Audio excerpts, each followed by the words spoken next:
स्वागत है सूत्र वाटिका चैनल पे एक नए वीडियो में, जिसमें आज हम लोग पढ़ेंगे इंग्लिश हिंदी ग्रामर के वो सभी टॉपिक जो क्लास 12 के एग्ज़ाम के लिए बहुत ही ज़रूरी हैं। सबसे पहले हम इसको उन एस्पेक्ट से देखेंगे जिसमें हम थ्योरी कंप्लीट करेंगे, और अगर आपकी डिमांड अच्छी रही, मतलब आप अच्छे से इसको पढ़ें और कमेंट में ये प्रश्न रहा कि इसका क्वेश्चन भी करवा दिया जाए, तो वो भी थोड़े ही दिनों में आ जाएगी। स्टार्ट करते हैं अपने चैनल वीडियो को। इसको मैं आप पीपीटी से पढ़ाऊँगा आपको, ठीक है। देखिए, सबसे पहला जो एक कलर सिलेक्ट कर लेता हूँ, यहाँ से आपको बताता हूँ। देखिए, ध्यान दीजिए, हम लोग पढ़ रहे हैं हिंदी। हिंदी क्या है? तो हिंदी एक भाषा है। जैसे ही आप ये बोलते हैं कि हिंदी एक भाषा है, तो सबसे पहला सवाल उठता है कि भाषा क्या होता है, ठीक है ना। तो भाषा क्या परिभाषा यहाँ पे कहता है कि भाषा वह माध्यम है जिससे भाषा वह माध्यम है जिससे मनुष्य अपने विचार एवं भाव को एक दूसरे के सामने प्रकट करता है। मतलब एक तरीके से ये क्या हो गया, एक माध्यम हो गया, मीडियम, ठीक है। तो ये वाला परिभाषा आप पढ़ लीजिएगा। भाषा क्या है? तो माध्यम है जिससे मनुष्य अपने विचार और भाव, विचार मतलब जैसे कि मेरे मन में विचार आया कि वो चीज़ अच्छा नहीं है, मेरे मन में भाव आया किसी के लिए प्रेम भाव, किसी के लिए खराब भाव, है ना। तो वो सब प्रकट करने के लिए एक माध्यम है, इसको हम भाषा कहते हैं। इसके कितने भेद है? तो इसका 3 भेद है। पहला होता है कथित या मौखिक, जिसको मतलब बोल के अपनी बातों को, विचारों को प्रकट करना। दूसरा होता है लिखित, मतलब लिख कर अपने विचारों को प्रकट करना। और सांकेतिक मतलब संकेत करके। जैसे कि आप इसको मौखिक को कथित भी बोला जाता है। जैसे कि आप एक सुने होंगे मुहावरा कि कथनी और करनी में बहुत अंतर है। तो कथनी दैट मीन्स बोलना, ठीक ना। जैसे कि आपको कोई बोल दे कि हम तो रहते तो पूरा सिलेबस एक ही दिन में ख़त्म कर लेते हैं, तो वो कह रहा है, और करने में बहुत फ़र्क है, ठीक है ना। तो कथित उसी को बोला जाता है, ठीक है। तो कथित में क्या करते हैं? कथित वह भाषा के मतलब भाषा का वह भेद जिसमें हम अपनी बातों, मन और विचार के भाव को बोल के किसी के सामने अभिव्यक्त करेंगे तो उसको मौखिक भाषा बोलेंगे। लिख कर करेंगे तो लिखित भाषा, संकेत या इशारे से करेंगे तो सांकेतिक भाषा। यहाँ तक मुझे लगता है कि आपको समझ में आ गया होगा। अब हम बढ़ते हैं व्याकरण की ओर। व्याकरण क्या है? दूसरा हमारा टॉपिक है कि व्याकरण क्या होता है। रुक जाइए, अब हम बढ़ते हैं व्याकरण की ओर। व्याकरण क्या है? व्याकरण को इंग्लिश में बोलते हैं ग्रामर। अब पहले व्याकरण के बारे में सीखिए। व्याकरण क्या है? वह एक शास्त्र है जो भाषा के शुद्ध रूप का ज्ञान करवाए। अब यहाँ पे थोड़ा एक चीज़ ध्यान दीजिए। भाषा तो बहुत सारी होती है, चाइनीज, रसियन भाषा, हिंदी भाषा, संस्कृत भाषा। तो भाषा का जो शुद्ध रूप से आपको शुद्ध रूप में मुख्य रूप से आपको शुद्ध शुद्ध बोलना सिखाएगा, शुद्ध शुद्ध लिखना और शुद्ध शुद्ध पढ़ना। बोलना आप किसी का सामने बोलिएगा, लिखना मतलब लिखिएगा, और पढ़ना मतलब अपने से खुद पढ़िएगा। बोलना और पढ़ना में फ़र्क यही है बस कि बोलेंगे हम किसी के सामने, पढ़ेंगे खुद, ठीक है ना। तो वह शास्त्र जो आपको भाषा के शुद्ध रूप का ज्ञान करवाए तो उसको बोलेंगे व्याकरण। क्या बोलेंगे? व्याकरण। अगर हम लोग अब यहीं पे एक कनेक्शन होता है कि अगर वो जो है व्याकरण, अगर कोई व्याकरण आपको हिंदी भाषा का शुद्ध रूप से ज्ञान करवाए तो वो हिंदी व्याकरण कहलाएगा। जाहिर सी बात है। इसको इंग्लिश में बोले तो अगर कोई इंग्लिश आपको सिखा दे शुद्ध रूप से बोलना, पढ़ना, लिखना, तो इंग्लिश ग्रामर कहलाएगा। संस्कृत सिखाए तो संस्कृत ग्रामर कहलाएगा। तो हम लोग मुख्य रूप से भी हिंदी पढ़ रहे हैं, तो इसीलिए हिंदी में वह शास्त्र जो आपको हिंदी भाषा को शुद्ध रूप से लिखना, बोलना, पढ़ना सिखा दे, इसका ज्ञान करवा दे, तो उसको व्याकरण बोलेंगे। इसके कितने भेद है? तो हिंदी व्याकरण के हिसाब से इसके 5 भेद है। कितने भेद? 5 भेद। कौन कौन? ध्यान दीजिएगा कौन कौन भेद। तो ये पहला है वर्ण विचार। पहला कौन है? वर्ण विचार। पहला वर्ण विचार, ठीक। अब यहाँ पे देखिए, पहला हमारा भेद है यहाँ पे वर्ण विचार, 5 भेद में से। दूसरा है शब्द विचार, तीसरा है वाक्य विचार, चौथा है चिन्ह विचार, और 5वां है छंद विचार। व्याकरण के भेद। अगर मुझे आपको लग रहा होगा कि मैं बहुत स्लो पढ़ा रहा हूँ तो उसको 2x पे कीजिएगा। 2x पे बहुत अच्छा भी होता है, तो 2x पे आप देखिएगा। तो वर्ण विचार, शब्द विचार, वाक्य विचार, चिन्ह विचार, छंद विचार, ये क्या है? तो व्याकरण के भेद हैं। इससे पहले हम लोग क्या पढ़े? तो भाषा के बारे में पढ़े, है ना। तो अब हम स्टार्ट करते हैं वर्ण विचार के बारे में। वर्ण विचार क्या है? तो वर्ण विचार, ठीक है। वर्ण विचार क्या है? तो वह वर्ण विचार में हम लोग क्या करेंगे? तो वर्ण के भेद, उनकी परिभाषा, यही सब के बारे में सीखेंगे। तो स्टार्ट करते हैं हमको वर्ण से। वर्ण क्या है भाई? तो वर्ण वह मूलध्वनि है जिसका खंड या टुकड़ा ना हो सके। जैसे कि आपके सामने अगर इमेजिन कीजिए कि कमल लिखा रहता है, यहाँ पे कमल, कमल, तो आप उसको तोड़ सकते थे, क जोर, म जोर, अ जोर, अ जोर, ल, ऐसे में। लेकिन अगर क लिखा हुआ तो उसको क्या तोड़िएगा आप? को क्या तोड़ सकते हैं, नहीं ना तोड़ सकते हैं। तो वह मूल ध्वनि जिसका खंड या टुकड़ा ना हो सके तो उसको क्या कहते हैं, वर्ण। हिंदी में कितने वर्ण होते हैं, 2। तो हिंदी में 2 वर्ण होते हैं, जिसमें पहला होता है स्वर वर्ण और दूसरा होता है व्यंजन वर्ण। स्वर वर्ण को इंग्लिश में बोला जाता है वोवेल, और हिंदी में स्वर वर्ण, और व्यंजन वर्ण को इंग्लिश में बोलेंगे कॉन्सोनेंट, हिंदी में व्यंजन वर्ण। ठीक है, अब इसका परिभाषा ये है, आगे बढ़िए, आगे सीखिए इसका। स्वर वर्ण के बारे में बोलता है कि जिनका उच्चारण बिना किसी सहायता का होता है तो उसे स्वर कहते हैं, और इसमें सहायता लेना पड़ेगा। ध्यान दीजिएगा, आपका ऑब्जेक्टिव सवाल यहाँ बता रहे हैं। ये जो यहाँ पे ऑब्जेक्टिव सवाल है, इनकी संख्या 11 है। एक सवाल आया था आपको एग्जाम में सेंटअप में कि स्वर वर्णों की संख्या कितनी होती है, 11। उसी तरीके से व्यंजन, तो इनकी संख्या कितना है, 33। आप परिभाषा ये सब तो भूल जाए कोई दिक्कत नहीं, लेकिन आप इसका नंबर याद रखिएगा, क्योंकि बिहार बोर्ड अक्सर नंबर पे सवाल पूछता है। जिसमें देखिए, अब स्वर वर्ण के अंदर जाए तो स्वर वर्ण के भी 2 भेद होते हैं, एक होता है ह्रस्व स्वर, दूसरा होता है दीर्घ स्वर। एक होता है ह्रस्व स्वर, दूसरा दीर्घ स्वर। ह्रस्व स्वर की संख्या कितना है, 4, और दीर्घ स्वर की संख्या कितना है, 7। ह्रस्व स्वर में कौन कौन आएंगे, अ, आ और हर्ष उ। देखिए यहाँ पे देखिए, अ, हर्ष ई, हर्ष उ और री, ये सब के ऐसे वर्ण हैं जिसको उच्चारण में कम समय लगेगा। और दीर्घ स्वर में आ, दीर्घ ई, दीर्घ उ, ए, उ, औ, ये सब आते हैं। मतलब हर्ष में 4 आएंगे, दीर्घ में 7 आएंगे। हर्ष में दुगना समय लगता है, ठीक है ना। हर्ष के मुकाबला इसमें दीर्घ जो है, इससे हर्ष से दुगना समय लगेगा दीर्घ में, ठीक है ना। मतलब वही है, जैसे हम बता देता हूँ थोड़ा सा। जैसे कि आपको किसान बोलना है, किसान, तो आप ऐसे ये वाला ई का यूज कीजिएगा, किसान। लेकिन आपको बोलना है कीमत, नहीं, कीमत, कीमत बोलिए, चाहे फिश बोलिए, फिश, तो इसमें ई की मात्रा पे जोर डालना पड़ेगा। तो क्योंकि वही मात्रा का फर्क है, क्योंकि किसान में हर्षई की मात्रा होती है और फिश में दीर्घई की मात्रा, इसीलिए वहाँ पे उच्चारण पे ध्यान देते हैं। तो ये था स्वर वर्ण के बारे में। अब आते हैं व्यंजन वर्ण।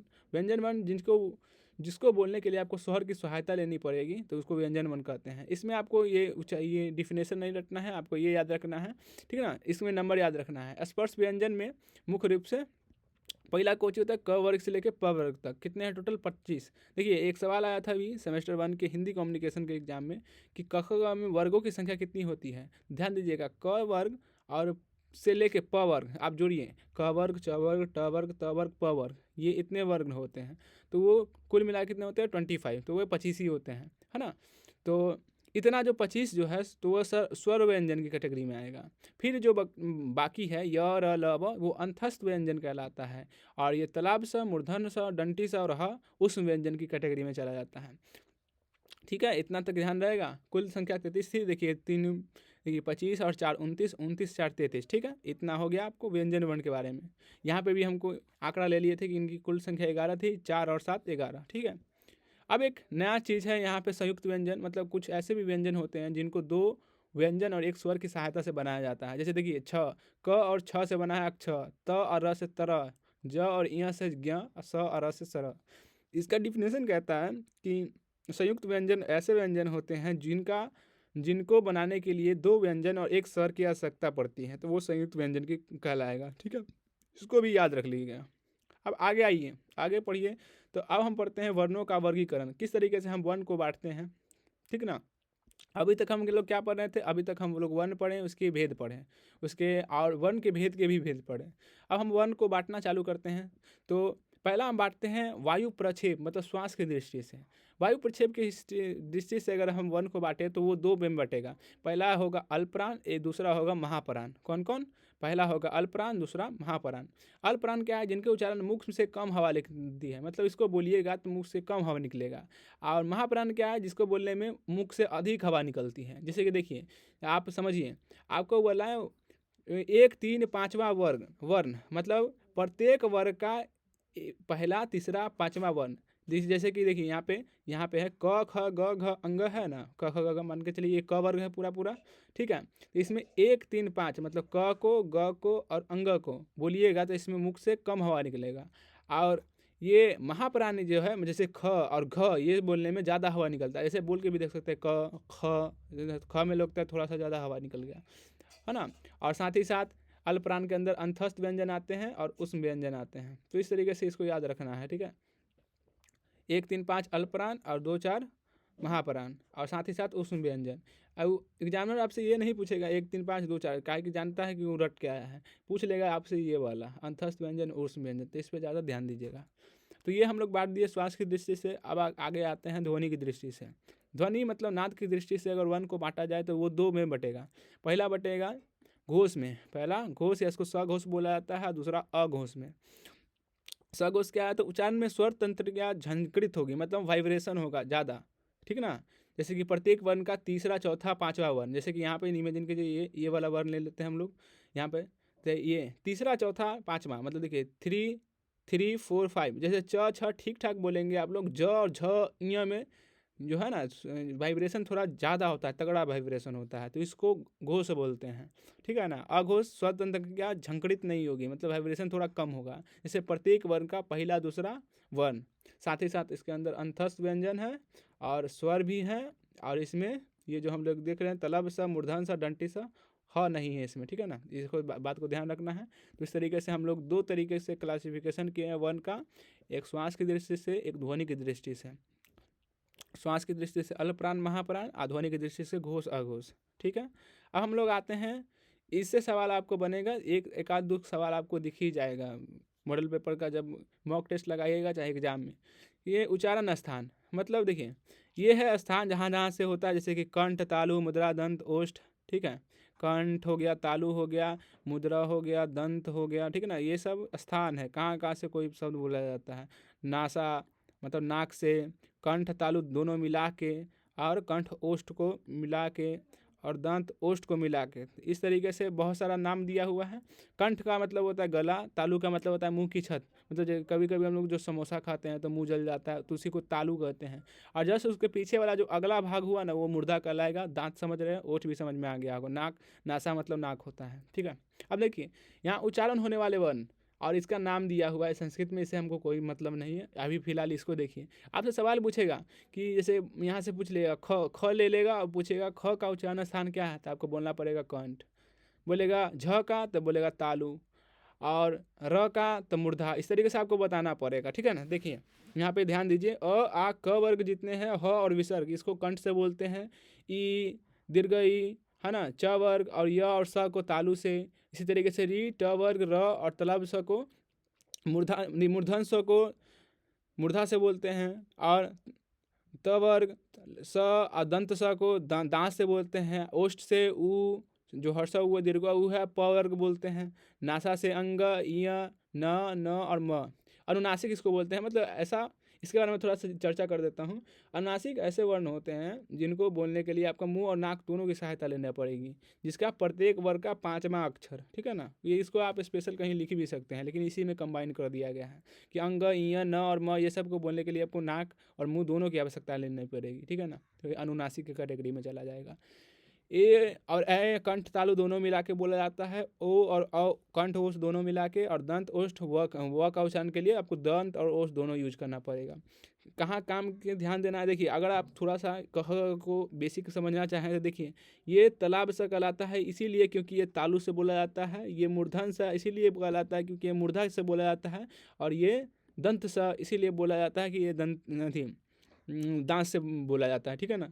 तो कभी कभी हम लोग अगर क्लास व्लास पे ध्यान दें तो आपको लगेगा कि आप कोचिंग मतलब इतना बड़ा हो के बेसिक पढ़ रहे हैं, लेकिन कभी कभी हमको छोटी छोटी भी जानकारी मिल जाती है। जैसे कि अभी देखिए ध्यान दीजिए आप, तालाब सा, मूर्धन सा, डंटी सा, इसमें कोई फ़र्क पूछे तो कभी कभी बच्चा मतलब थोड़ा सोचने पड़ जाता है, लेकिन हमको पता है इसके। अगर आप थोड़ा सा ध्यान दीजिएगा तो जब सीख चुके हैं कि ये तालु से बोलने के लिए इसको तालाब, मूर्धा से बोला जाता है इसलिए मूर्धन, दंत से बोला जाता है इसलिए दंती सा, ठीक है ना। तो ये सब याद रखना चाहिए आदमी को, ठीक है।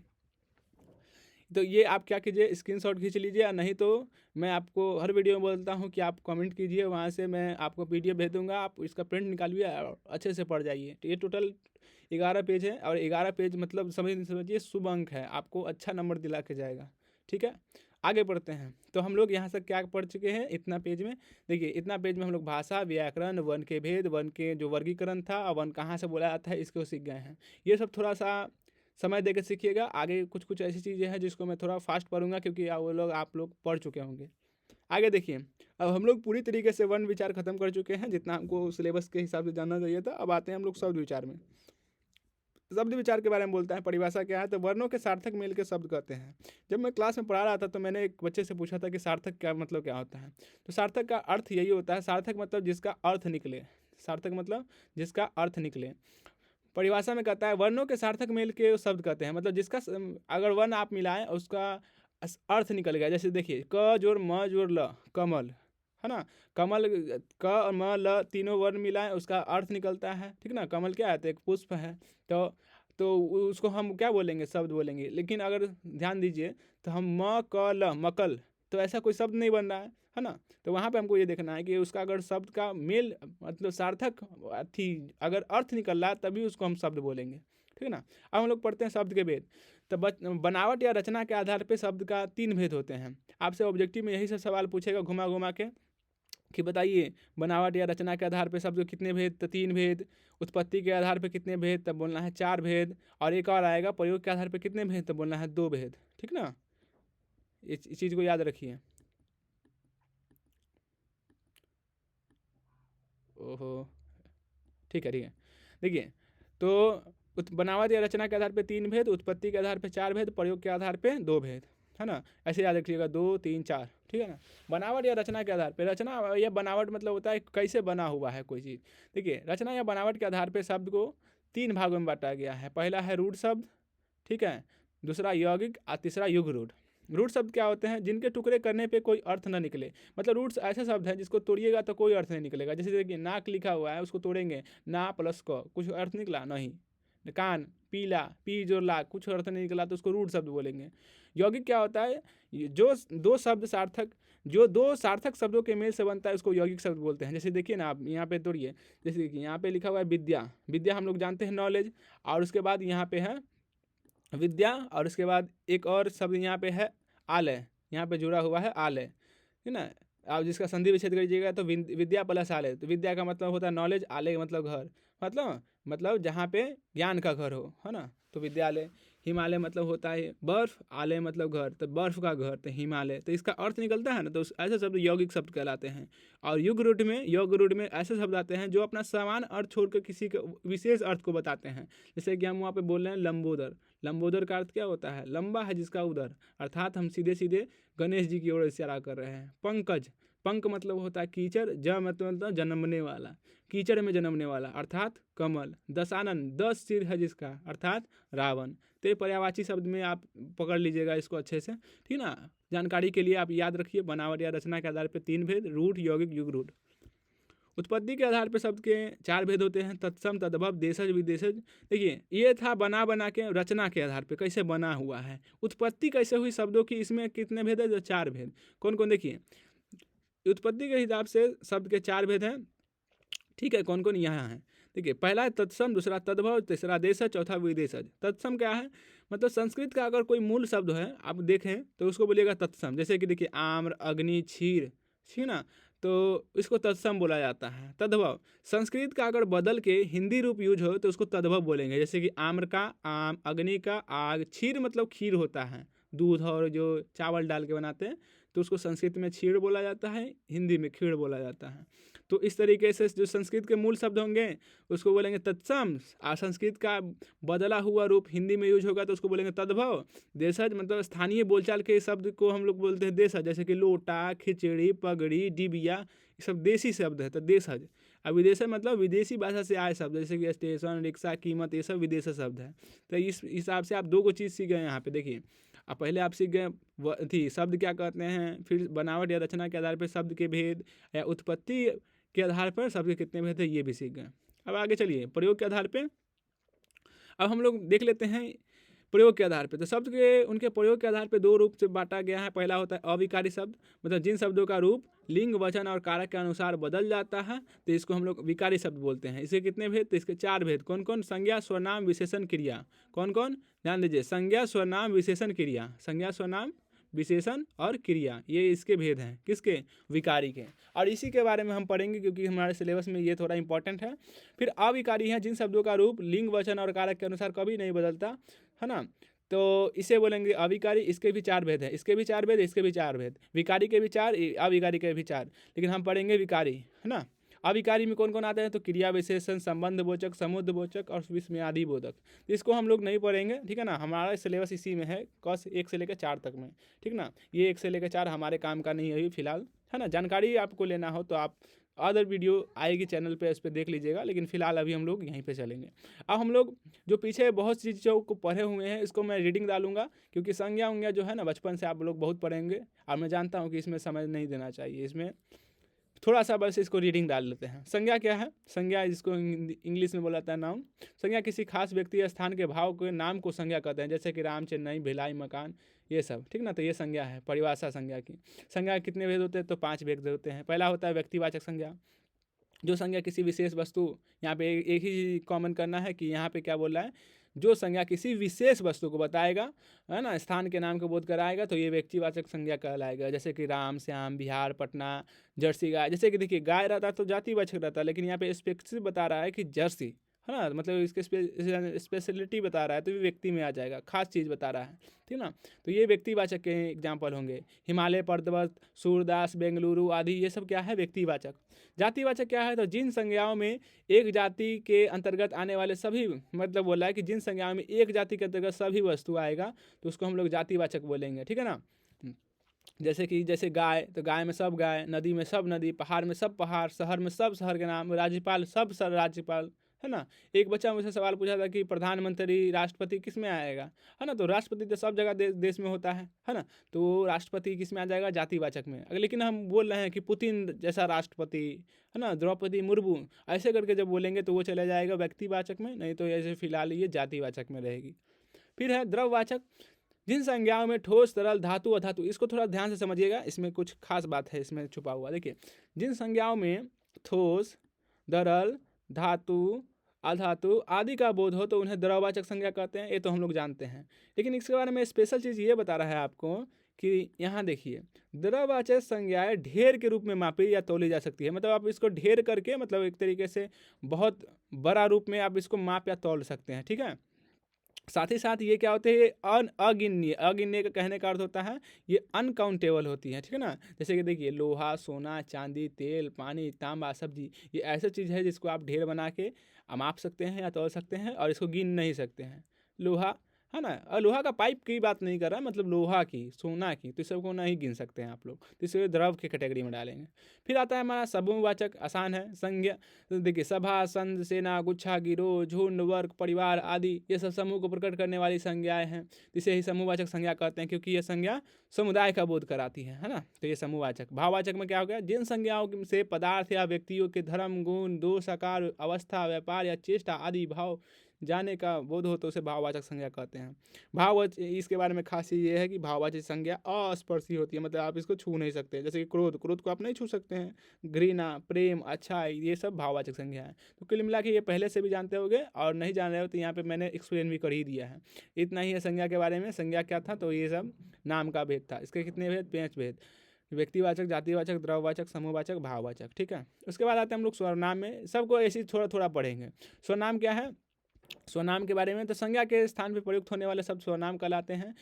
जैसे कि मैं, हम, तू, वह, ये सब आदि। काम की बात यहाँ पे है। आपको ऑब्जेक्टिव के लिए सवाल बोलेगा कि हिंदी व्याकरण में स्वनाम की संख्या कितनी होती है, तो बोलिएगा 11 गो। 11 में कौन कौन? तो देखिए, मैं, तू, आप, यह, वह, जो, सो, कोई, ये सब है ना, ये सब स्वनाम का एग्जाम्पल है, ठीक है ना। तो देखिए 1, 2 ऐसे करके यहाँ पे 11 गो लिखा हुआ है। मैं, तू, आप, यह, वह, जो, सो, कोई, कौन, कुछ, क्या। मुझे लगता है इन्वर्ट कर देना चाहिए तो और अच्छा दिखेगा। नहीं, इससे कुछ ठीक है, ये अच्छा लग रहा है, ठीक है। उसके बाद देखिए, स्वरनाम के कितने, उससे अच्छा तो हमको वही लग रहा था, वही रख देते हैं, ठीक है। ये पूरा बढ़िया दिखेगा, क्लियर दिखेगा। ऐसे भी वाइट सब कुछ अच्छा दिखता है, वाइट बोर्ड।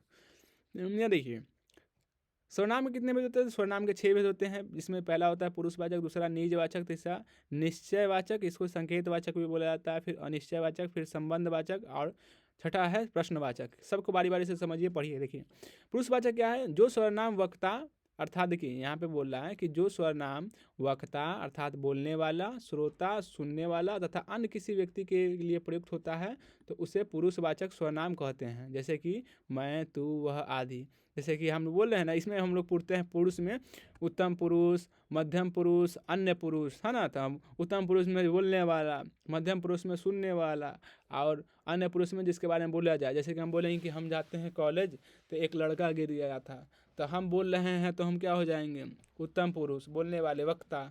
आप सुनने वाले श्रोता हो गए, जिसके बारे में लड़का के बारे में बात किए वो अन्य व्यक्ति हो गया, है ना, अन्य पुरुष, ठीक है ना। तो ये पुरुषवाचक है, क्या एग्जाम्पल है।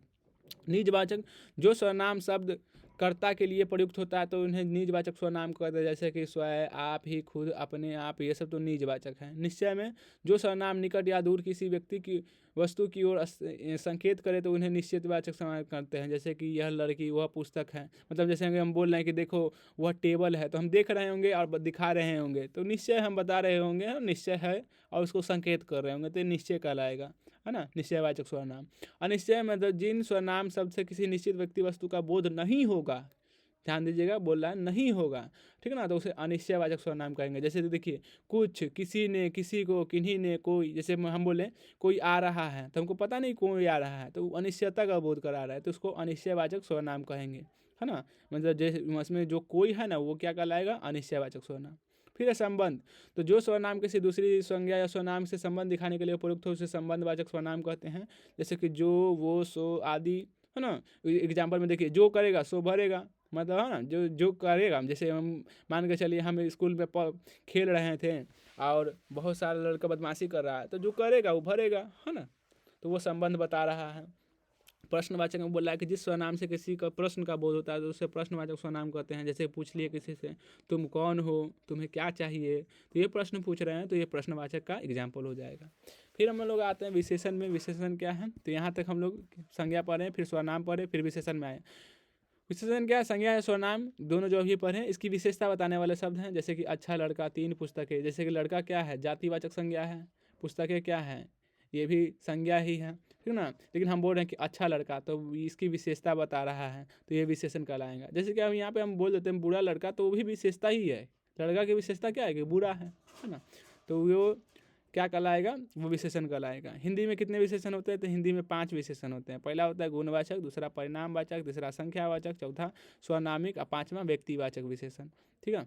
देखिए समझिए, पहला कौन है, गुणवाचक विशेषण। कह रहा है कि जिस विशेषण में कुछ संज्ञा स्वनाम के गुण प्रकट हो उसे गुणवाचक विशेषण कहते हैं। इसके अंतर्गत गुण उनके आज जैसे कि अच्छा, चालाक, बुद्धिमानी आदि सम्मिलित हैं। जैसे कि देखिए, जैसे हम बोल रहे हैं कि वो अच्छा लड़का है, वो चालाक लड़का है, वो बुद्धिमान लड़का है, तो वो सब गुण है, ठीक ना, तो वो गुणवाचक। और अगर हम उसको बोले वो खराब लड़का है, वो भी एक गुण ही है, अवगुण है, लेकिन इसी के कैटेगरी में आएगा, वो खराब है, वो गंदा है, तो ये सब गुणवाचक विशेषण हुआ। परिणाम, जब हम किसी चीज़ के परिणाम का बोध कराते हैं तो उसे परिणामवाचक विशेषण कहते हैं। जैसे बोलेगी कि थोड़ा पानी ले आओ, बहुत दूध है, इस तरीके से, तो परिणाम का। संख्या में जिससे संख्या का बोध होता है तो उसे संख्यावाचक विशेषण कहते हैं। जैसे देखो, 1 किताब, 2 मनुष्य, 3 लड़के, तो ये सब संख्या का बताएगा।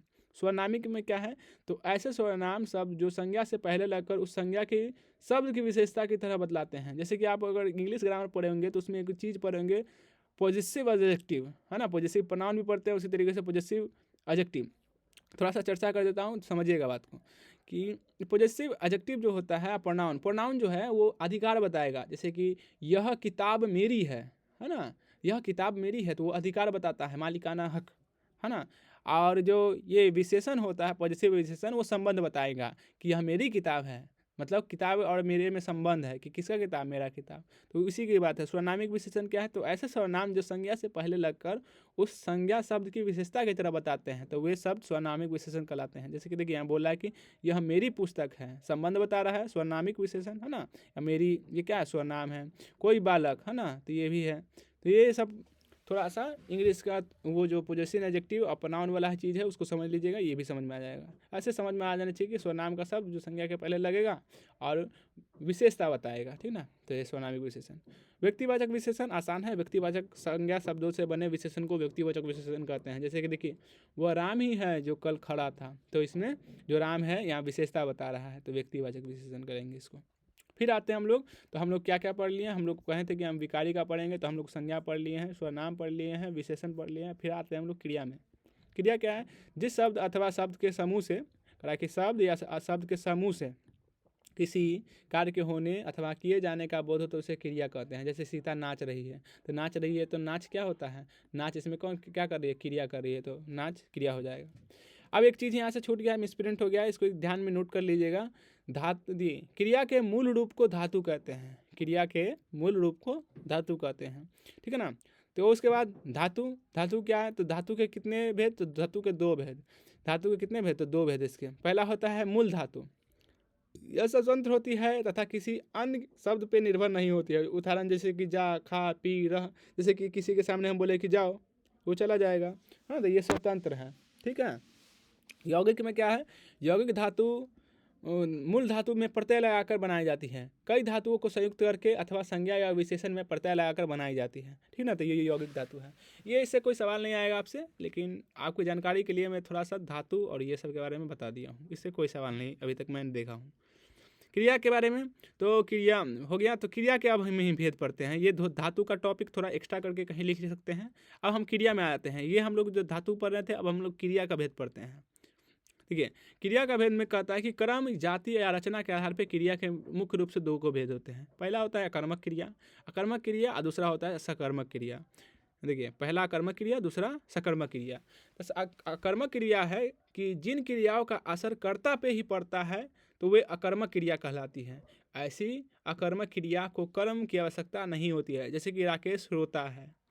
सकर्मक क्रिया में जिन क्रियाओं का असर कर्ता पे नहीं कर्म पे पड़ता है वह सकर्मक क्रिया कहलाती है, और इन क्रियाओं में कर्म का होना आवश्यक होता है। जैसे कि लेख लिखता हूँ, तो जैसे कि यहाँ पे देखिए, यहाँ पे एक चीज़ समझ लीजिए, जिन क्रियाओं में कर्ता पर नहीं कर्म पे असर पड़ता है तो इसे सकर्मक क्रिया बोलेंगे, और इन क्रियाओं में कर्म का होना आवश्यक होता है, जरूरी होता है। जैसे कि मैं देखिए, जैसे मैं लेख लिखता हूँ, यहाँ पे लिखना क्या है, क्रिया, और लिखना क्रिया का फल लेख पे पड़ रहा है, मतलब कर्म पे पड़ रहा है।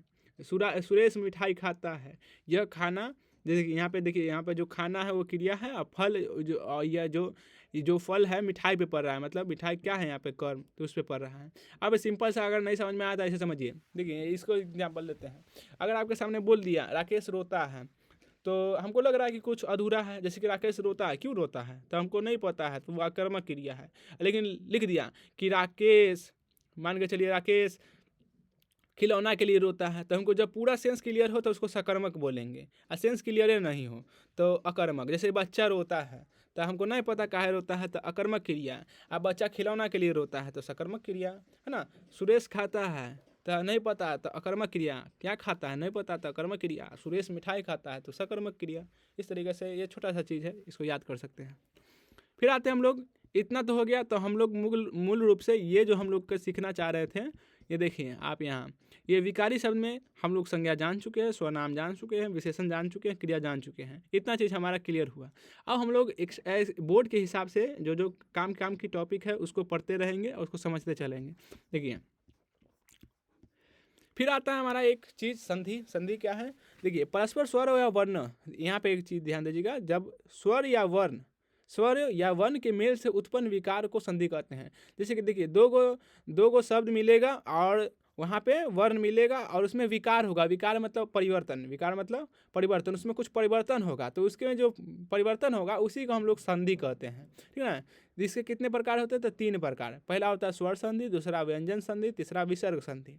स्वर संधि क्या है, 2 स्वर के मेल होने से, देखिए अब आप पहले जो बेसिक पढ़े हैं स्वर व्यंजन ये सब, तो यहाँ पे क्लियर है करा कि जो 2 स्वर जब का मेल होता है तो उससे जो विकार उत्पन्न होगा तो उसे स्वर संधि कहते हैं। जैसे देखिए यहाँ पे विद्या प्लस आले, यहाँ पे ध्यान दीजिए, तो विद्या में आ में यहाँ पे आ की मात्रा है, यहाँ पे भी आ की मात्रा है, और आ मिलके यहाँ पे आ बन गए हैं, ठीक ना।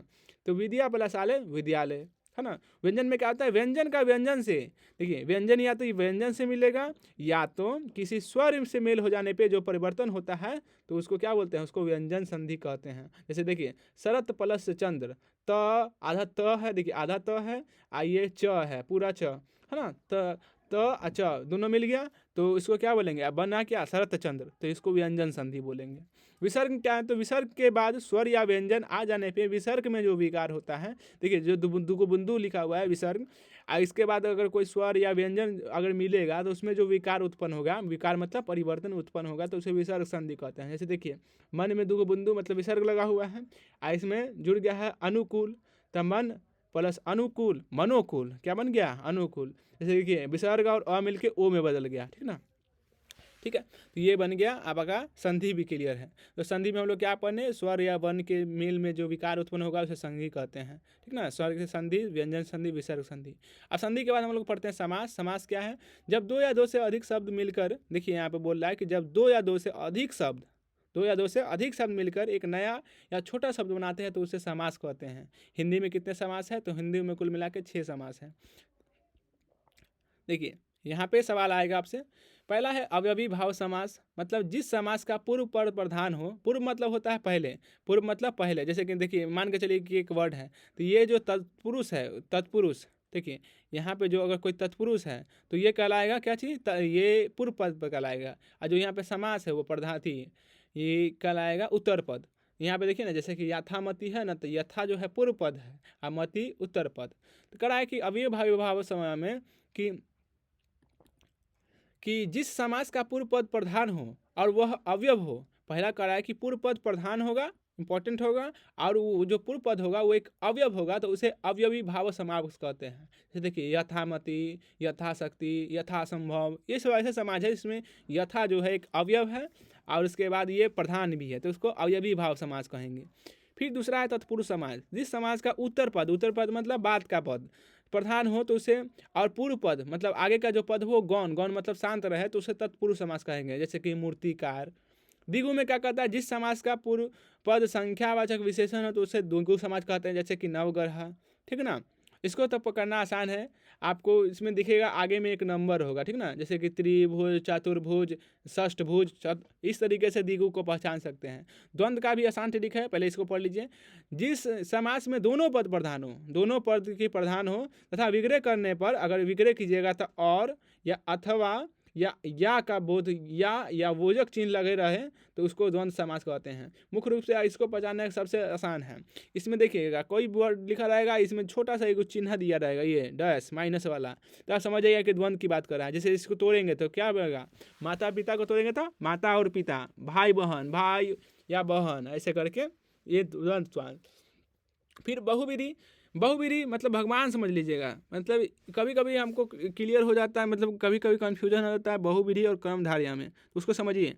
बहुवीरी क्या है, तो जिस समाज में दोनों पद अप्रधान हो और समस्त पद के लिए एक अतिरिक्त कोई सांस्कृतिक अर्थ प्रधान हो, मतलब कोई खास चीज़ इसमें आ जाएगा, मतलब दोनों मिल के बनेगा लेकिन इसमें कोई खास अर्थ आएगा। जैसे देखिए ना, यहाँ पे लिखा हुआ है 10 आनंद, मतलब 10 मतलब हो गया नंबर, आनंद मतलब हो गया मुँह, 10 आनंद है जिसके, मतलब अर्थात कौन, भगवान, भगवान नहीं बोलेंगे, मतलब जो रावण वो है गया, तो 10 आनंद, ठीक है ना। तो यहाँ से ये कंफ्यूज मत कर जाइएगा नवग्रह और ये सब में नहीं, मतलब विशेष पद बताने लगेगा आपको। जैसे कि 4 भुजाएं हैं जिसकी, मतलब 4 जिनके भुजा है, जिसके 4 मुंह हैं, चतुर्भुज, ब्रह्मा जी, इस तरीके से बनता है, तो ये बहुवीरी में आएगा।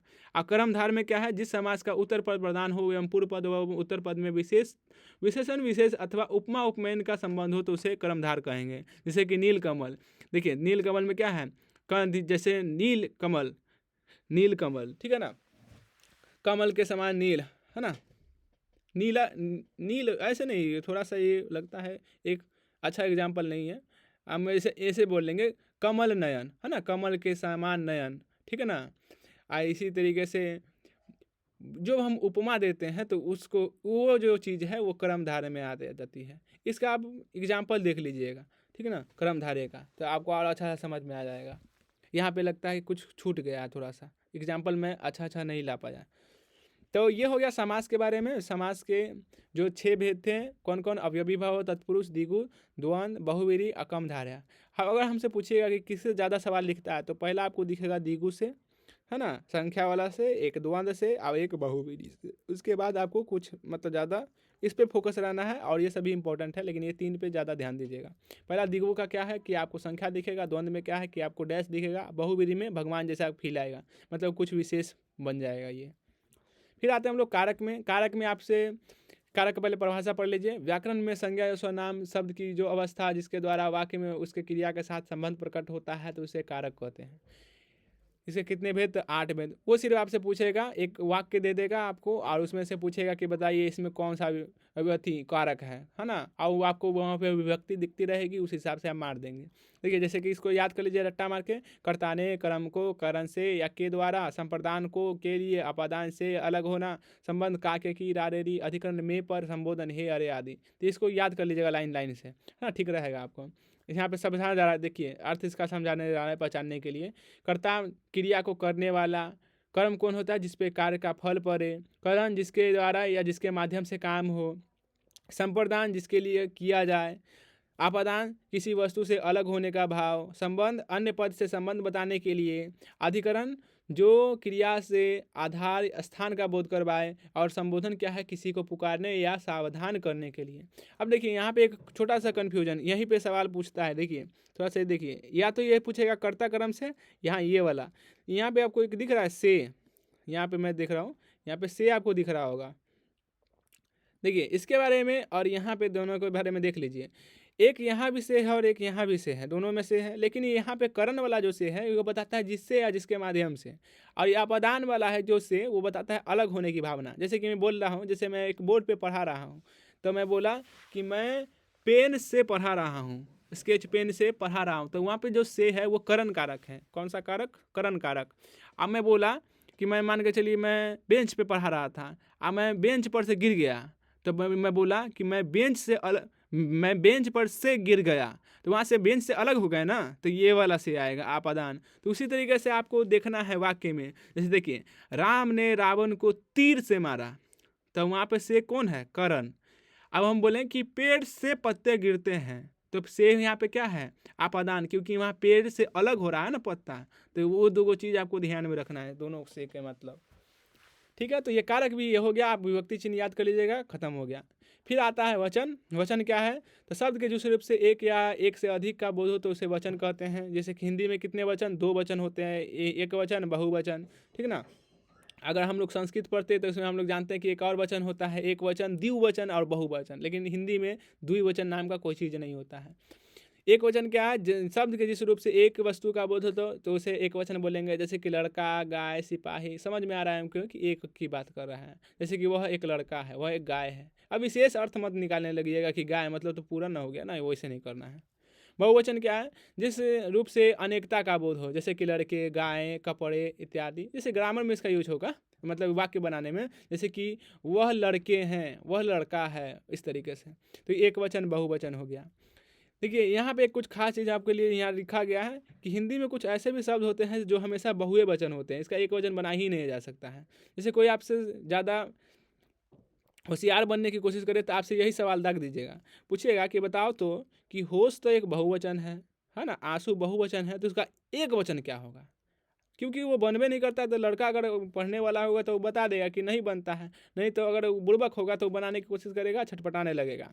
ये सबसे मस्त बनाइएगा ना हस्ताक्षर, तो वो बोलेगा कि नहीं हस्ताक्षरों होगा, ये होगा, वो होगा। लेकिन हम लोग ये जान गए हैं कि बहुवचन में ये जो शब्द है, आंसू, होश, दर्शन, हस्ताक्षर, प्राण, समाचार, बोल, लोग, हालचाल, ये सब ऐसे शब्द हैं जिसमें हमेशा ये बहुवचन में ही रहेंगे। हालचाल से दोनों एक ही है, ठीक ना। तो ये भी समझ गए आप लोग। फिर आइएगा तो लिंग के बारे में। तो ये हम लोग सीख गए वचन के बारे में, कारक सीख गए, वचन सीख गए। अब आते हैं लिंग। लिंग क्या है? तो संज्ञा के जिस रूप से किसी व्यक्ति वस्तु के पुरुष अथवा स्त्री जाति का बोध हो, क्या हो? पुरुष या स्त्री जाति का बोध हो तो उसे लिंग कहते हैं। लिंग के कितने भेद भाई? तो लिंग के 2 भेद। कौन होता है? पुल्लिंग और स्त्रीलिंग। जिन शब्दों में पुरुष जाति का बोध हो तो उन्हें पुल्लिंग शब्द कहते हैं, जैसे कि पिता, भाई, लड़का, पेड़ इत्यादि। स्त्रीलिंग में जिन शब्दों में स्त्री जाति का बोध हो उसे स्त्रीलिंग शब्द कहते हैं, जैसे कि माता, बहन, यमुना, गंगा इत्यादि। ये तो इंपॉर्टेंट है, ठीक है ना। लेकिन अब हम तुमको एक अच्छा चीज़ दिखाने जा रहे हैं।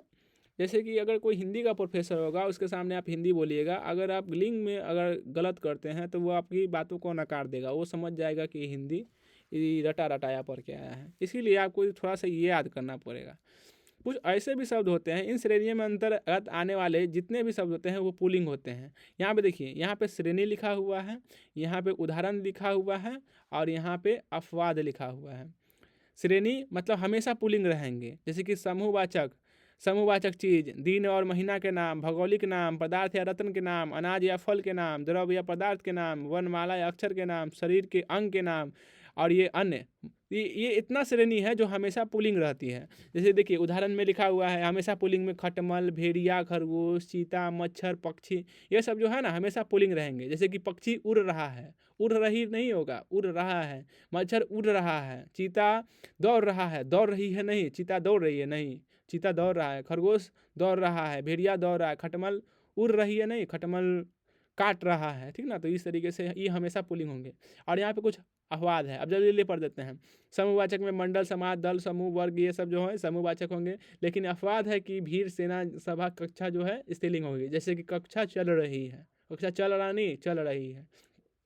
उसी तरीके से दिन के महीने में, दिन और महीना के नाम में सोमवार, मंगलवार, चैत, वैशाख, मार्च, वैशाख, ये सब जो है पुल्लिंग होंगे। लेकिन जनवरी, मई, जुलाई जो है स्त्रीलिंग होगा, है ना। ये आप देख लीजिएगा। और इधर ये जो है आप याद कर लीजिएगा। जैसे कि पृथ्वी, चांदी, मक्का, ज्वार, अरहर, मूंग, चाय, कॉफ़ी, लस्सी, चटनी, हर्षाई, दीर्घाई, जीव, आँख, नाक, उंगलियाँ, ये सब जो है अपवाद है, स्त्रीलिंग है। इसको थोड़ा सा ध्यान से विशेष करके याद कर लीजिएगा, ठीक है।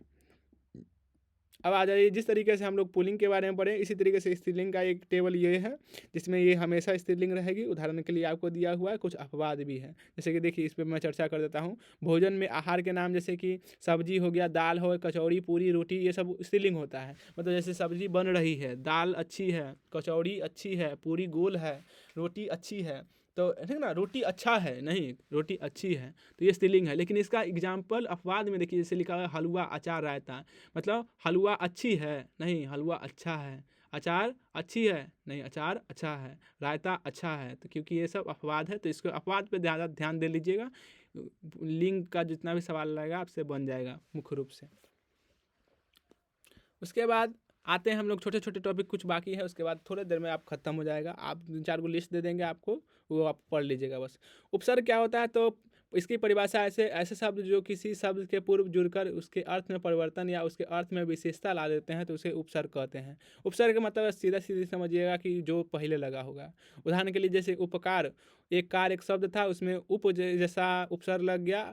यहाँ पे उप जो है एक उपसर्ग है, कार में मिल के उपकार बना दिया।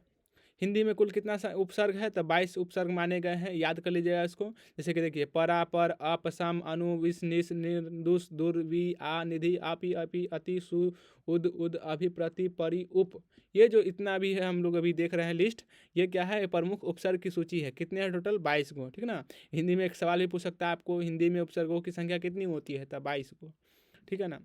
बोर्ड स्पेशल में एग्जाम में जब भी उपसर्ग पूछा जाए तो आपको 2 भागों में तोड़ के देखना है। पहला हिस्सा उपसर्ग होगा, दूसरा हिस्सा ऐसा शब्द होना चाहिए जिसका कोई मतलब निकले। जैसे देखिए आपको पहले तो ये याद कर लीजिएगा, तो आपको पता चल जाएगा कि कौन कौन उपसर्ग होते हैं। और जब भी सवाल आए, जैसे कि मान के चलिए आगे हमको विज्ञान पूछ लिया कि विज्ञान में कौन सा उपसर्ग है, तो हम इसको तोड़ेंगे। तो हम तोड़े तो वी और ज्ञान में टूटा, तो हमको पता चला कि हम तो पढ़ के आए थे यहाँ पे, देखिए ये वाला वी तो उपसर्ग होता है, और ज्ञान एक क्या है, मूल शब्द। तो इस तरीके से हम तो पता कर सकते हैं कि कौन सा उपसर्ग है। विज्ञान में वी उपसर्ग है, ज्ञान क्या है, मूल शब्द। अधर्म, अधर्म में क्या है, अपसर्ग है, और धर्म क्या है, मूल शब्द, है ना। यहाँ पे देखे ना, जिसमें लिस्ट में होगा, है ना। तो ये इस तरीके से लगता है इसमें नहीं है, तो ये होगा, आ है ना, वही। तो इस तरीके से आपको तोड़ के देख लेना है, आपको मूल शब्द और एक उपसर्ग मिल जाएगा। प्रत्यय के बारे में क्या कहता है, जिस तरीके से उपसर्ग सबसे आगे लगा रहता है, प्रत्यय थोड़ा पीछे लगा रहता है। प्रत्यय का क्वेश्चन अक्सर हार्ड देते हैं, इसलिए हो सके तो इसको छोड़ दीजिएगा, क्योंकि आपके पास बहुत सारा सवाल रहता है। 60 कुल मिला के रहते हैं क्वेश्चन, जिसमें से आपको 30 ही बनाना होता है ग्रामर का, है ना। या मतलब 100 क्वेश्चन में 85 ने बनाना है, तो इसीलिए प्रत्यय का क्वेश्चन छोड़ दीजिएगा, क्योंकि थोड़ा हार्ड है। लेकिन आसान लगे तो बना दीजिएगा, ऐसे पढ़ लीजिए। प्रत्यय क्या है, परिभाषा, वे शब्द जो दूसरे शब्द के पीछे जुड़कर अपनी प्रकृति के अनुसार शब्द में अर्थ में परिवर्तन ला देते हैं, तो वे प्रत्यय कहलाते हैं। प्रत्यय के कितने प्रकार होते हैं, तो 2 प्रकार। पहला होता है कृदंत प्रत्यय, और दूसरा होता है तद्धित प्रत्यय। पहला कृदंत, दूसरा तद्धित प्रत्यय। कृदंत के बारे में बोलता है, देखिए यहाँ पे अगर आपको अंतर जानना है तो यही है अंतर यहाँ पे, कि जो प्रत्यय क्रिया या धातु के अंत में जुड़कर नया शब्द बनाए तो उन्हें कृदंत प्रत्यय करते हैं। लेकिन तद्धित में क्या है, जो शब्द संज्ञा, स्वनाम, क्रिया विशेषण या विशेषण के शब्दों के अंदर में जुड़े तो इसको तद्धित। देखिए यहाँ पे बोला क्रिया या धातु, लेकिन यहाँ संज्ञा, स्वनाम, क्रिया विशेषण या विशेषण के पीछे, ठीक ना। ये आप नोट भी कर सकते हैं, यही दोनों डिफरेंस है बस, इसी से आप पकड़ सकते हैं कृदंत और तद्धित कौन है। और अंत में जुड़ के नया शब्द बना देते हैं। उदाहरण में देखिए, जैसे कि यहाँ पे लिख क्या है, एक धातु है। धातु हम लोग पढ़े हैं ना, क्रिया के मूल रूप को धातु कहते हैं। तो लिख एक धातु है, इसमें अक प्रत्यय में लग गया है और दोनों मिल गए। देखिए लिख प्लस अक, सबको तो लगेगा कि लिखक बनेगा, लेकिन लिखक नहीं, लेखक बनेगा, ठीक ना। तो इसका थोड़ा हार्ड रहता है। जैसे कि आप देखिए वहाँ पे आप जब बनाइएगा तो वहाँ पे बहुत सारा रहेगा। जैसे कि लेखक में कौन सा प्रत्यय है, तो क प्रत्यय, अक प्रत्यय और फिर खक प्रत्यय, ऐसे करके आधा क प्रत्यय, ऐसे करके बहुत सारा सवाल लेंगे। इसी में थोड़ा सा गलती होने की संभावना ज़्यादा होती है, इसीलिए इसको थोड़ा इग्नोर कीजिएगा। यहाँ पे लिखा हुआ है जैसे कि लिख और अक्ष बन गया लेखक, ठीक ना। तो ये कृदंत प्रत्यय का उदाहरण है। तद्धित में देख लीजिए, जैसे कि यहाँ पे उदाहरण क्या है कि नौकर एक संज्ञा है और इसमें आनी प्रत्यय लगा हुआ है, तो नौकरानी, ठीक ना। जैसे कि हम मान के चलिए, हम पूछ लेते हैं कि नौकरानी में कौन सा प्रत्यय है, रानी, नी, आनी, ठीक ना। तो इस तरीके से थोड़ा इसका सवाल डिफिकल्ट बन जाता है, ठीक है। फिर आगे है नौकरानी, ये हो गया प्रत्यय के बारे में। फिर आए हम लोग वाच्य बारे में। वाच्य क्या है, तो वाच्य की परिभाषा कहती है क्रिया के जिस रूप से वाक्य में कर्ता, कर्म या भाव की प्रधानता का बोध हो तो उसे वाच्य कहते हैं। इसके कितने भेद, इसके 3 भेद। इसका कोई सवाल नहीं आता है, लेकिन जानकारी के लिए मैंने लिख दिया है इसका। पहला होता है कर्तृवाच्य। कर्तृवाच्य क्या है, इसका बारे में जिस वाक्य में कर्ता की प्रधानता हो, मतलब वाक्य में कर्ता सब्जेक्ट की प्रधानता हो तो उसे कर्तृवाच्य कहते हैं। इसमें क्रिया कर्ता लिंग और वचन के अनुसार बदलती है। जैसे मैं विद्यालय जाता हूँ, वह घर जाता है, मैं पत्र लिखता हूँ। दूसरा है कर्मवाच्य। इसका बारे में कहता है कि जिस वाक्य में कर्म की प्रधानता हो तो उसे कर्मवाच्य कहते हैं। इसमें क्रिया जो है कर्म के अनुसार चलती है, जैसे कि मेरे द्वारा किताब पढ़ी जाती है, मुझसे पत्र लिखा जाता है, कर्मवाच्य। भाववाच्य क्या है कि जिस वाक्य में भाव अर्थात क्रिया की प्रधानता हो तो उसे भाववाच्य कहते हैं। उदाहरण के लिए, वह दौड़ जाता है, मुझे देखा जाता है, मोहन से द्वारा हंसा जाता है, तो ये सब भाववाचक है। विशेष नोट, भाववाचक में क्या होता है, कर्म नहीं होता है। तो इससे ज़्यादा कम सवाल दिखने के लिए मिलते हैं, इसीलिए आपको थोड़ा सा मैंने फास्ट में इसको पढ़ा दिया, ठीक है। आप इसको अच्छे से गहराई में पढ़ सकते हैं। सिलेबस का पार्ट था, इसको समझ लिए। सिलेबस का पार्ट ये नहीं है, फिर भी इसको जान लिए वॉइस से होता क्या है। फिर आते हैं हम लोग वाक्य में। एक आपसे फिर से वाक्य से एक सवाल आएगा जिसमें आपको सरल वाक्य, मिश्रित वाक्य, ये सब पहचानना होगा। इसके बारे में पढ़ लीजिए। कुल मिला के हम लोग जिस तरीके से उधर वर्ण विचार शब्द किए थे, अब हम आ गए हैं वाक्य विचार में, वह व्याकरण की वाक्य विचार में। शब्द के बारे में पढ़े ना अभी थोड़ा देर में।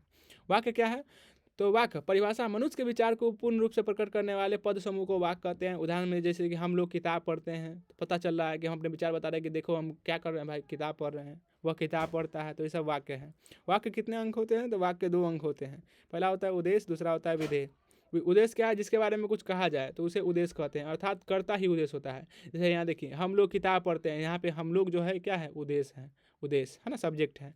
विधेय क्या करता है, उद्देश्य, कर्ता के बारे में जो कुछ कहा जाए उसे विधेय कहते हैं। जैसे यहाँ पे एक सेंटेंस लिखा हुआ है, हम लोग फल खाते हैं, तो यहाँ पे जो फल खाते हैं, यहाँ पे जो लिखा हुआ है फल खाते हैं, यहाँ फल खाते क्या है, विधेय।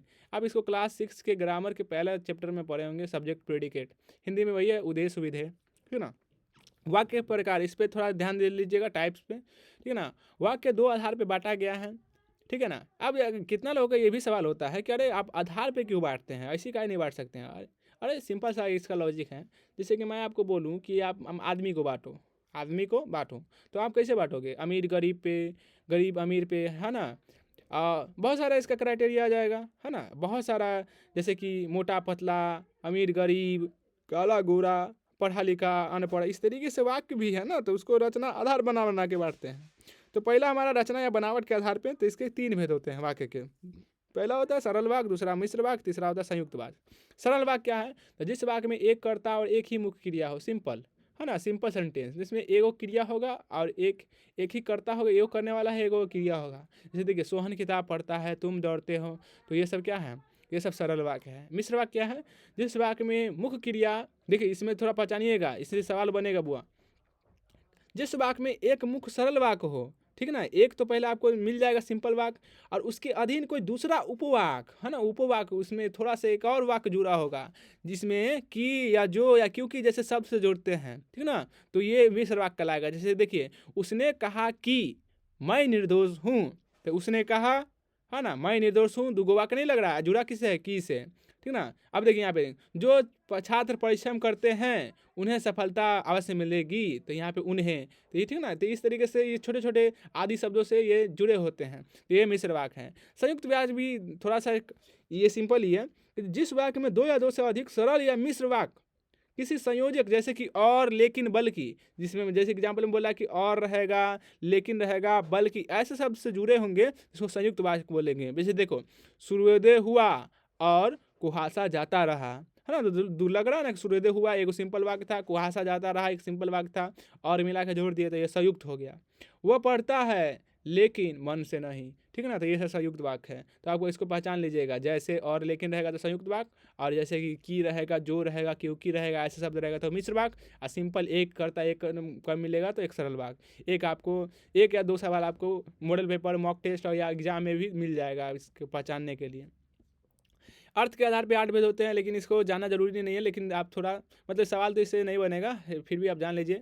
यहाँ पे लिख दिया हूँ, जैसे कि 8 भेद कौन कौन होते हैं, किसके आधार पे, अर्थ के आधार पे। तो देखिए, विधिवाचक, निषेधवाचक, आज्ञावाचक, प्रश्नवाचक, विस्मयवाचक, संदेहवाचक, इच्छावाचक, संकेतवाचक। नाम ही से पता चल जाएगा जी। देखिए, विधिवाचक क्या है, जिससे किसी बात का होने का बोध हो, जैसे कि मैंने किताब पढ़ी तो विधिवाचक। निषेध, जो किसी बात का न होने नकारात्मक बोध कराए, हाँ, निषेध। आज्ञा, जिसमें आज्ञा या प्रार्थना का बोध हो। प्रश्न में मतलब जैसे प्रश्न पूछे जाने का बोध हो। विस्मय में जिसे आश्चर्य या दुख का बोध हो। संदेश में जिसे किसी बात का संदेह या भावना प्रकट हो तो इससे संदेहवाचक। इच्छा, जिसे इच्छा, आशीर्वाद, शुभकामना का बोध हो तो इच्छावाचक। संकेत, जहाँ एक दूसरे के वाक्य हो, एक वाक्य का होना दूसरे वाक्य की संभावना पर निर्भर हो तो इसको संकेतवाचक कहते हैं। इसका एग्जाम्पल पढ़ लीजिए एक बार। विधि में, मैंने किताब पढ़ी, उसने भोजन नहीं किया, तुम किताब पढ़ो। प्रश्न में, तुम्हारा नाम क्या है। विस्मय में, शाबाश मैं जीत गया, ठीक ना। संदेश में, वह पढ़ाता होगा, संदेश हो रहा है, वह पढ़ता होगा। इच्छा में, तुम दीर्घायु बनो। संकेत में, पानी न बरसता तो धान सूख जाती। मतलब जैसे देखिए ना, इसमें थोड़ा सा ध्यान दे दीजिए कि एक वाक्य जो है ना दूसरे पे निर्भर करेगा। जैसे पानी न बरसता, धान सूख जाती।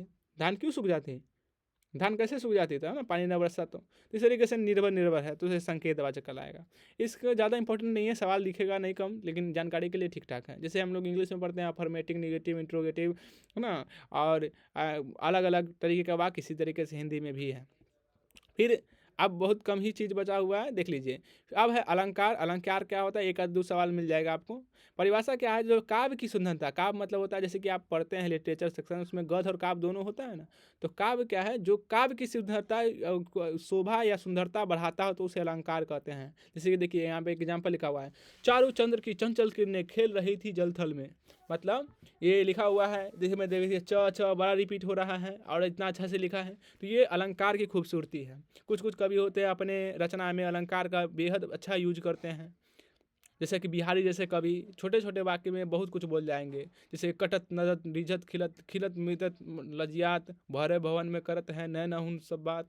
ये सब अलंकारों का खेल होता है। इसका कार्य क्या है, कविता में पढ़ना और रुचिकर बनाना और अर्थ को प्रभावशाली बनाना। मुख्य अलंकार, अलंकार के कितने भेद, तो 3 भेद होते हैं। एक होता है शब्द अलंकार, एक अर्थ अलंकार, तीसरा उभय अलंकार। लेकिन सवाल जो बनेगा मैं बताता हूँ अभी। अब हम शब्द अलंकार के बारे में सीख रहे हैं। शब्द अलंकार क्या होता है, शब्द अलंकार के प्रकार, इसके अंतरंग, अनुप्रास, यमक, श्लेष, वक्रवृत्ति और विस्पा आते हैं, ठीक ना। यही आपको सवाल बनेगा, ठीक ना। आपसे पूछेगा कि इसमें कौन सा अलंकार है, तो आपको बताना पड़ेगा अनुप्रास, यमक, श्लेष, इस तरीके से। देखिए इसको पहचानने का ट्रिक, महत्वपूर्ण अलंकार और उसकी पहचान। अनुप्रास अलंकार, जहाँ किसी वर्ण की आवृत्ति बार बार हो, मतलब कोई अक्षर जो है ना, यहाँ पे ध्यान दीजिएगा, एक में रहेगा अक्षर बार बार रिपीट होगा और आगे जो हम पढ़ेंगे तो एक में शब्द बार बार रिपीट होगा। अनुप्रास में कहता है जो किसी अक्षर बार बार रिपीट हो। उदाहरण के लिए देखिए, मुझे महापति मंदिर आए सेवक सचित समंत सुमत बुलाए, तो इसमें म रिपीट हो रहा है और स रिपीट हो रहा है, तो ये आवृत्ति है। तो ये इसमें कौन सा अलंकार है, अनुप्रास अलंकार। उदाहरण में देखिए, ये वाला आप जब छत्रसाल वाला पढ़े होंगे तो उसमें लिखा है ना छत्रसाल लास्ट में, काली काशी किल की कलई देती काल को, जिसमें देखिए क कितना बार रिपीट हुआ है, तो इसमें कौन सा अलंकार है, तो अनुप्रास अलंकार, ठीक है ना। अगला है यमक, इसमें एक ही शब्द दो बार एक शब्द जो है बार बार आएगा, अधिक बार आएगा और उसका हर बार जो अर्थ है अलग अलग होगा। जैसे देखिए, काली घटा का घमंड घटा, मतलब यहाँ पे देखिए 2 घटा है, घटा घटा, लेकिन यहाँ पे पहली जो घटा है इसका मतलब बादल है, मतलब काली घटा मतलब काला बादल, और दूसरी घटा का अर्थ होता है कम होना, मतलब घटा। जैसे कि जिसको बोले ना कि तुम्हारा पैसा घट गया, वो वाला घटा। तो यहाँ पहला में घट का घटा का अर्थ बादल है, दूसरा घटा का अर्थ क्या होता है, कम होना। तो ये यमक अलंकार है। तीसरा होता है उपमा अलंकार, जहाँ एक वस्तु की तुलना दूसरी वस्तु या समान दिखने वाली वस्तु से की जाए तो उसको हम बोलेंगे उपमा अलंकार। पहचान शब्द क्या है कि सा, सी, से, सम, सरिस, ये सब आएगा। इसके कितने अंग होते हैं, तो 4 गो। पहला उपमेय, मतलब जिसकी तुलना की जाए, जैसे कि देखिए, जैसे हम बोलेंगे मछली जैसा नयन, है ना, तो मछली जैसा नयन, तो नयन तुलना किसके कर रहे हैं, नयन की। तो नयन क्या है, उपमेय। जिससे तुलना कर रहे हैं, मतलब मछली से तुलना कर रहे थे तो वो उपमान हो गया। वाचक मतलब समानता बताने वाले शब्द और साधारण धर्म, ये उपमा अलंकार के कुछ अंग हो गए। उदाहरण देखिए, यहाँ पे लिखा हुआ है कमल नयन, कमल के नयन थी, नयन कमल के समान, मतलब जो नयन है वो कमल के समान है, या कमल सा नयन, ठीक ना। तो ये उपमा अलंकार है। अब पुनरुक्ति क्या है, जहाँ एक ही शब्द प्रभाव बढ़ाने के लिए बार बार आए। उदाहरण के लिए देखिए, सुना सुना, सहला सहला, जन जन, काला काला, है ना, लाख लाख, कहाँ कहाँ, धीरे धीरे, ये सब जो है ना पुनरुक्ति है। स्टार्टिव एग्जाम के लिए ट्रिक 1 है कि अगर लाइन में सा, सी, सम ये सब दिखाई दो तो सीधा उपमा मारिएगा, है ना, कमल सा नयन, कमल सा, ऐसे तोड़ के देख लीजिएगा, और जहाँ सा, सी, सम ये सब दिखाई गया वहाँ पे उपमा मार दीजिएगा। दूसरा ट्रिक है, अगर एक ही शब्द रिपीट हो, मतलब एक अलग अलग हो, है ना, तो ऐसे कनक कनक, तो ये यमक अलंकार है। अगर सिर्फ अक्षरों का खेल हो, जैसे ख र बार बार आए, तो ये अनुप्रास, जैसे कलिका कटई वाला जो है ना, उसमें अनुप्रास अलंकार है, वो थोड़ा सवाल बन सकता है। अब ये पूरा मिला के ये खत्म हो गया जो मुझे पढ़ाना था। कुछ कुछ जो चीज़ है आप स्क्रीनशॉट मान लीजिए, आप इसको याद कर लीजिएगा। यहाँ पे कुछ महत्वपूर्ण आपको पर्यायवाची शब्द का लिस्ट दिया गया है। जैसे देखिए, एक में अग्नि, अनल, पावक, आग, दहन, हतातुस, है ना, आकाश का लिखा गया है। तो ये आप PDF निकलवाइएगा तो आपको अच्छा से मिल जाएगा, नहीं तो आपको अभी अवेलेबल नहीं है तो स्क्रीनशॉट मार के पढ़ लीजिएगा, ठीक है ना। कुल मिला के यहाँ पे हम टोटल 40 दे दिए हैं, 40 गो इसमें है, ठीक है ना। एग्जाम के लिए यही कि बिहार बोर्ड में अक्सर कमल, जल, बादल और समुद्र आदि का पर्यायवाची शब्द पूछा जा रहा है, इसीलिए इसको याद कर लीजिएगा, ठीक है। कौन कौन, कमल का, जल का, बादल का, समुद्र का, इसमें से खोज के निकाल के चाहे गूगल पर से याद करके इसको याद कर लीजिएगा। क्या है कि गेस बताता है कि ये बार बार पूछा जा रहा है, ठीक है। तो ये पर्यायवाची शब्द का कहानी हो गया। अब विलोम शब्द, विलोम शब्द में हो गया कि जैसे कि देखिए, खारा का खोटा, प्रधान का गौण, निंदा का स्तुति, वैध का अवैध, सकार का निराकार, धरती का आकाश, ज्ञात का अज्ञात, गुप्त का प्रकट, सज्जन का दुर्जन, आत्मा का परमात्मा, सरस का नीरस, नवीन का प्राचीन, असमर्थ का समर्थ, आगामी का विगत, न्यून का अधिक, राग का विराग, ओजस्वी का निषद, अग्रज का अनुज, ध्वज का निर्माण, कायर का निडर, जंगम का स्थार, अवनत का उन्नत, उद्दम का विनम्र, अनुग्रह का विग्रह, व्यक्तिगत का सार्वजनिक, अनुराग का विराग, पूर्णिमा का अमावस्या, शीघ्रता का विलंबन, विनाश का सृजन, कवि का कवित्री, हास्य का रुदन, आस्तिक का नास्तिक, नया का पुराना, बाढ़ का सूखा, अस्त का उदय, आय का व्यय, आजाद के गुलाम। मतलब एक तरीके से ये विलोम शब्द की लिस्ट है जिसको भी आप याद कर सकते हैं। और इसी तरीके से मुहावरा भी गेस करके आपको दे दिया गया है। अंधे की लाठी मतलब एक बात सहारा, अंगूठा दिखाना, इनकार करना, अपना उल्लू सीधा करना, काम करना। अब बोलिएगा कि आप इसे इतना डिटेल में काहे लिख दिए, क्योंकि जब प्रिंट निकालिएगा तो आपको छोटा सा निकले ना, तो इसी को निकालते तो 4-5 पेज तो यही निकल जाता, तो आपको डर न लगने लगता कि अरे इतना है कैसे पढ़ेंगे। इसीलिए इतना आपको छोटा करके दे दिया कंबाइन करके। इसको याद करने का ज़्यादा प्रयास मत कीजिएगा, पढ़ लीजिएगा, क्योंकि एक आध दो को सवाल दिखेंगे, है ना। बन गया तो वो सिंपल ही रहता है, तो बन ही जाएगा। आप एग्जाम दे के आइए ना, बहुत बढ़िया। और यही इतना चीज़ था जो आपको क्या कर दीजिए, मतलब इतना बस पढ़ लीजिए। 2026 की बोर्ड परीक्षा या कभी भी आप पढ़िए ना जीवन में, तो ये 26 क्या 27-28 जहाँ भी पढ़िए, तो इसके लिए एकदम एक भी सवाल आपसे नहीं छूटेगा। ये कंप्लीट नोट्स है, अब बस आप इसको रिवीजन कीजिए, एग्जाम को फोड़ दीजिए पूरा, ठीक है ना। इसको क्या करना है, आप हमको यहाँ नीचे बताइएगा कमेंट में, हम आपको PDF उपलब्ध करवा देंगे टेलीग्राम पर से, है ना। आप वहाँ से लोड करके इसको प्रिंट आउट निकलवा लीजिए, अब मस्त इसको अच्छा से पढ़िए। और जब भी भूलने लगे तो आके वीडियो देख लीजिए, ठीक है ना। सब्सक्राइब खाली आप चाहते हैं तो कर दीजिए ताकि लाइव क्लास लें, क्योंकि इसको रिकॉर्ड करके डालना पड़ता है, बड़ा दिक्कत होती है, ठीक है ना। लाइक सब्सक्राइब करना आपकी मर्जी है, ठीक है ना। तो इस तरीके से हम थोड़ा सा अगर रिवाइज करने का प्रयास करें, देखिए तो हम लोग आज इतना अगर समय दिए हैं तो हम लोग क्या क्या सीख चुके हैं। हम लोग एकदम बेसिक से स्टार्ट किए थे, हिंदी से भाषा, फिर से व्याकरण सीखें, फिर व्याकरण के भेद सीखे, फिर ना फिर वर्ण के बारे में सीखे, वर्ण के भेद पढ़े, वर्ण का वर्गीकरण किए, है ना। उसका अलग अलग आधार पे वर्ण कहाँ से बोला जाता है इसके बारे में सीखे, फिर शब्द विचार में आए, फिर उसकी परिभाषा सीखें, अलग अलग शब्द के आधार पे सीखे, जैसे उत्पत्ति के आधार पे 4 भेद सीखे, प्रयोग के आधार पे सीखे 2 गो, बनावट के आधार पे 3 भेद सीखे, ठीक है। अविकारी विकारी, जिसमें हम बोले कि हम विकारी पढ़ाएंगे, तो फिर हम संज्ञा सीखे, स्वनाम, विशेषण सीखे, क्रिया। इस चार को हम बोले थे नहीं पढ़ाएंगे क्योंकि काम का नहीं है, तो इसको छोड़ दिए। फिर संज्ञा के बारे में हम पाँचों उसका भेद सीखे। फिर स्वनाम में आए, उसके बाद 6 उसका भेद सीखे। विशेषण में आए, फिर इसके जो 5 भेद थे उसको सीखे। फिर आए क्रिया में धातु के बारे में भी थोड़ा जानकारी लिए। फिर क्रिया के बारे में जाने, अकर्मक क्रिया, सकर्मक क्रिया। फिर हम बोले कि यहाँ तक खत्म हो गया। उसके बाद हम लोगों ने अपने बोर्ड के हिसाब से संधि पढ़ा, फिर समास पढ़ा, और उसके बाद कारक के बारे में पढ़े, फिर वचन के बारे में पढ़े, फिर लिंग के बारे में पढ़े। और थोड़ा हम लोग जानकारी पाने के लिए ये भी जाने कि कौन कौन हमेशा लिंग रहता है, पुल्लिंग, कौन कौन स्त्रीलिंग रहता है, इसको तो ये भी जाने। स्त्रीलिंग के बारे में भी इसी तरीके से जाने। फिर हम लोग उपसर्ग पढ़ें, फिर प्रत्यय पढ़ें, उसके बाद हम लोग वाच्य पढ़ें, ठीक है ना, वाच्य के बारे में पढ़ें। फिर हम लोग वाक्य पढ़ें, फिर वाक्य के जो भेद होते हैं, रचना के आधार पे 3 गो भेद, और उसके बाद अर्थ के आधार पे 8 भेद, उसको भी हम लोग पढ़ें, ठीक है ना। उसके बाद लास्ट हम लोग अलंकार पढ़ें, ठीक है ना, बढ़िया से, ठीक है। और उसके बाद जो हमको पर्यायवाची शब्द था इसके बारे में जान लीजिए, विलोम शब्द था उसके बारे में जान लीजिए, मुहावरा के बारे में भी जान लीजिए। अब 2 चीज़ आपको बचता है बस हमको, एक पत्र वाला, एक निबंध वाला, ठीक है ना। तो वो अगर मैं जहाँ पढ़ाता हूँ वहाँ तो मैं सिखा चुका हूँ, तो इसी में इंक्लूड है। नहीं तो आप इसको पत्र और वो जो है आप बताइएगा, तो उसको भी मैं अच्छा से सिखा दूँगा, ठीक है ना। तो आज की जो कहानी है इसको यहीं पे समाप्त करते हैं। आज के लिए बस इतना ही।